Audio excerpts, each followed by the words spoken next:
Merci de me donner cette opportunité de parler de nous et puis de parler de nos démarches QVCT. Donc Laurent Nominé, moi je suis responsable sécurité, environnement, risque industriel chez Suez depuis 17 ans maintenant. Ça commence à faire quelques années.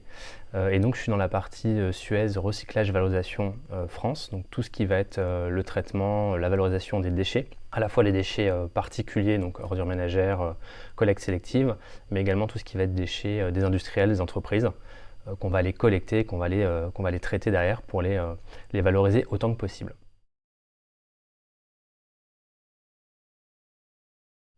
Alors nous sommes dans des métiers qui évoluent énormément, où on a beaucoup de transformations au niveau de l'entreprise, au niveau des activités, de l'organisation, donc ce qui peut générer aussi du changement, du stress.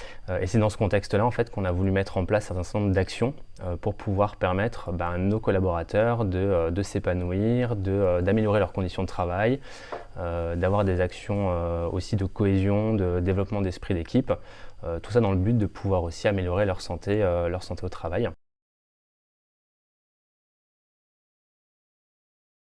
Alors, par rapport à mes missions ou à mon rôle, en tout cas à mes fonctions, c'est une partie inhérente en fait de la fonction de responsable série, donc sécurité, environnement, risque industriel.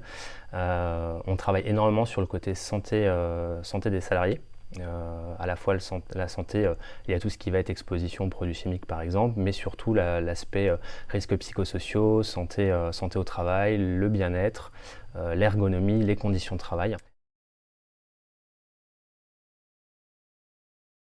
Alors on a lancé il y a 3 ans maintenant une démarche qu'on a appelée le Suez Run Challenge. Donc c'était un défi qu'on a lancé initialement au niveau du territoire Grand Est Bourgogne-Franche-Comté, mais qui ensuite a pris de l'ampleur et est devenu national.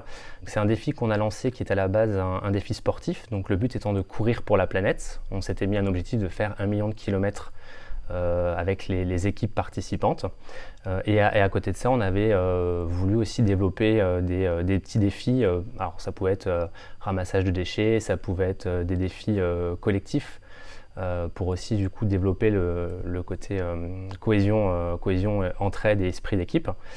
Et puis on avait plusieurs quiz qui tombaient de manière régulière, à la fois sur les questions de l'environnement, de la sécurité ou de la santé au travail, mais également de la mixité au niveau de l'entreprise.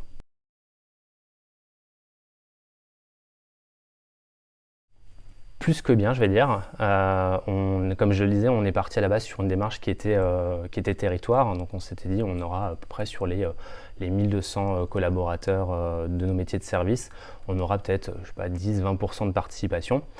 Au final, ça a tellement plu qu'il y a d'autres territoires en France qui ont voulu intégrer ce challenge, d'autres activités, d'autres métiers aussi de Suez, comme les métiers de l'eau ou les métiers de la construction. Et au final, on a fini avec 170 équipes à peu près et plus de 650 participants sur la première édition. Les gens en discutaient à la pause café, en discutaient les midis entre eux. Il y a des équipes qui sont constituées avec des personnes qui étaient dispatchées aux 4 coins de la France, mais qui du coup échangeaient et puis se motivaient pour aller courir ensemble ou se donner de la motivation, même si le collègue qui est dans mon équipe, il est à 200 km de là. Et on a senti que c'était une bouffée d'oxygène en fait pour les collaborateurs de Suez. Puisque derrière on a eu énormément de messages bienveillants, de messages qui nous disaient 3 mois finalement pour le défi c'est trop court, on aurait bien voulu continuer, et à quand la prochaine édition en fait. Et donc là, comme je le disais, ça faisait 3 ans donc, qu'on l'a lancé, et on était à notre 3e édition l'année dernière, et normalement on a la 4e qui se lance cette année. Alors on a eu plusieurs retombées positives. Déjà, il y a des gens qui ne se connaissaient pas au sein de Suez parce qu'ils étaient sur des filières ou des métiers différents qui ont appris à se connaître. Donc ça crée aussi du lien, ça a permis de créer des relations. Et puis on l'a ressenti aussi au moment du challenge dans les mois qui ont suivi, et on le ressent chaque fois que le challenge est relancé. Là, c'est vrai qu'on a ce côté où en termes de dynamisme, on ressent qu'il y a un coup de boost pour les équipes. Et ça se voit à la fois au niveau des interactions qu'on peut avoir entre collègues, mais également au niveau du métier de manière générale. Un peu comme tout projet, hein, on a démarré, on tâtonnait, on essayait de chercher comment le challenge pouvait se lancer, comment il allait fonctionner, sachant que, je le disais, on est parti d'un challenge qui était à la base régional, mais qui a pris une ampleur nationale. Donc il fallait réfléchir à comment on pouvait aussi intégrer des équipes d'un peu partout en France, de différents métiers. Comment on allait aussi animer finalement tout ce challenge, parce que c'est pas tout de le lancer, mais derrière il faut qu'il y ait une animation, il faut qu'on partage les résultats au fur et à mesure de l'avancement des semaines. On avait aussi un peu d'appréhension sur tous les quiz, justement, les défis qui allaient être lancés. Est-ce que ça allait prendre? Est-ce que les gens finalement allaient un peu boycotter ce côté-là? Et puis, comme je le disais, il y avait des défis, il y avait des challenges, il y avait beaucoup de choses en fait finalement à préparer en amont sur la planification. Alors là, on était bien accompagné aussi par l'entreprise qui nous a mis à disposition l'application et puis le format du challenge.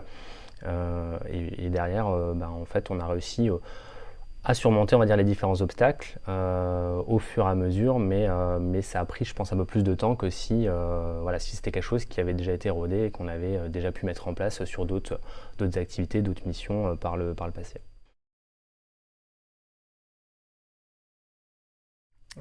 Si j'avais un conseil, je pense que il faut pas hésiter à aller benchmarker d'autres entreprises. Alors je sais qu'on n'a pas trop l'habitude en France d'aller taper à la porte d'autres entreprises pour un peu ce qu'ils font. Et je pense que c'est une erreur parce qu'il y a beaucoup de bonnes idées qui sont mises en application dans différentes entreprises. Et je pense que ce benchmark pourrait permettre de lancer beaucoup plus de choses parce qu'on gagnerait du temps sur, comme dit, la planification, sur l'organisation, sur les questions qu'on peut se poser. Donc vraiment pas hésiter à aller faire un peu le tour d'autres entreprises, à envoyer un petit mail ou aller taper à la porte et puis se poser la question de tiens, en termes de QVCT, qu'est-ce que vous avez pu mettre en place et puis voir comment derrière on peut reprendre ces idées-là pour les adapter en interne. Euh, pour moi, la QVCT, c'est vraiment un élément fondamental de notre politique santé-sécurité au travail. Et pourquoi? Parce que c'est vraiment des actions concrètes qu'on va mener et qui sont au service à la fois des salariés, mais également de l'entreprise. Et on l'a vu, nous, au niveau du challenge qu'on a lancé. On a eu des gains, si je peux dire ça comme ça, à la fois au niveau de l'entreprise en termes de performance, mais également en termes de ressources humaines, on a eu du bien-être, on a eu, comme je le disais, de l'entraide, on a eu beaucoup d'ondes positives finalement qui sont créées et ça a perduré dans les mois qui ont suivi. Donc il y a vraiment, je trouve, un esprit Suez qui s'est créé via ce challenge et ça a permis de faire aussi avancer l'entreprise vis-à-vis de ça. Merci à vous pour la parole qui m'a été donnée.